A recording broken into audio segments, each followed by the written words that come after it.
Welcome friends, இது உங்கள் butterfly lady junction. இந்த வீடியோவில் வந்து நம்ம என்ன பார்க்க போகிறோம் அப்படின்னா, அளவு ப்ளவுஸில் அளவு வந்து எப்படி எடுக்கிறது அப்படிங்கிறத தான் பார்க்க போகிறோம். நிறைய பேர் பார்த்திங்கன்னா புதுசாக தைச்சு பழகிறவங்களுக்கு அளவு வந்து எப்படி எடுக்கிறதுனே தெரியாது. அவங்களுக்காக நம்ம வந்து இந்த வீடியோ மேக் பண்ணிகிட்ருக்கோம். அளவு ப்ளவுஸ்லேருந்து அளவுகளை தெளிவாக எப்படி எடுக்கிறது அப்படிங்கிறத தான் இந்த வீடியோவில் பார்க்க போகிறீங்க.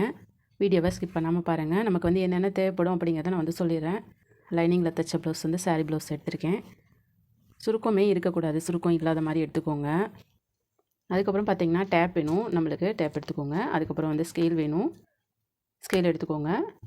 சரி, ஓகே. நம்ம வந்து எப்படி அளவு எடுக்கிறதுங்கிறத பார்க்கலாம்.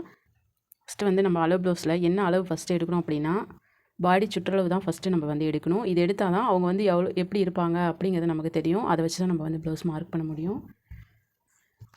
அளவு வந்து நம்ம சுற்றளவு எவ்வளோ இருக்குன்றதை பார்க்கலாம். ஃபஸ்ட்டு வந்து ப்ளவுஸ் இந்த மாதிரி எடுத்து வச்சுக்கோங்க. எப்படின்னா ஒரு சைடு இருக்க மாதிரி எடுத்துக்கோங்க. இந்த ஆம்கோல்லேருந்து இந்த ஆம்கோல் வரைக்கும் நம்மளுக்கு இடையில் இருக்க தூரம் எவ்வளோ இருக்குன்றதை பார்க்கலாம். டேப் எடுத்துக்கோங்க. இங்கேருந்து பாருங்கள், கரெக்டாக இந்த லாஸ்ட் வரையும் நம்மளுக்கு வந்து எவ்வளோ இருக்குங்கிறத பாருங்கள். உங்களுக்கு வீடியோவில் தெரியுது இல்லையா?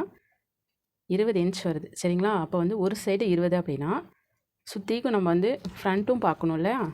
டோட்டலாக பார்த்தோம் அப்படின்னா 2 சைடுக்கும் சேர்த்தோன்னா 40 இன்ச் வரும். அப்போ வந்து நம்மளோட ப்ளவுஸோட சுற்றளவு எவ்வளோன்னு பார்த்தீங்கன்னா 40 இன்ச். 40 இன்ச் ப்ளவுஸ் தான் நம்ம வந்து அளவு எடுக்க போகிறோம். இப்படி நம்ம வந்து மார்க் பண்ணும்போது இப்படி தான் மார்க் பண்ணுவோம். அதனால் அதில் பகுதி 10 வச்சு நம்ம மார்க் பண்ணுவோம். ஆனால் நம்ம அளவு எடுத்துகிட்ருக்கோம் இல்லையா? அதனால் இப்படி எடுக்கிறோம். எவ்வளோ வந்திருக்கு? இது வந்து ஜஸ்ட்டு சர்க்கம்ஃபரன்ஸ் வந்து நம்மளுக்கு 20 இன்ச் வந்துருக்கு, சரிங்களா? அதுக்கப்புறமே நம்ம வந்து உயரம் எடுக்கலாம். லென்த் எவ்வளோ இருக்குன்றதை பார்க்கலாம். பேக் சைடோட லென்த்து இப்படி வச்சுக்கலாம். ப்ளவுஸை இந்த மாதிரி வச்சுக்கோங்க. ஷோல்டர்லேருந்து இடுப்பு வரைக்கும் லென்த் வந்து எவ்வளோ இருக்குன்றதை பார்க்கலாம். ஒவ்வொருத்தர் இறக்கமாக போடுவாங்க, ஒவ்வொருத்தர் வந்து அளவாக போடுவாங்க இல்லையா? அதுதான். ஷோல்டர்கிட்ட டேப் அடிச்சுக்கோங்க. லாஸ்ட் எண்டுக்கிட்ட எவ்வளோ இருக்குன்னு பாருங்கள். கரெக்டாக 12 வருது. இதை நீங்கள் மார்க் பண்ணும்போது தையலுக்கு விடணும். தையலுக்கு வந்து நீங்கள் 1/2 இன்ச்சு சேர்க்கணும். இப்போ நீங்கள் வந்து எழுதி வச்சுக்கோங்க.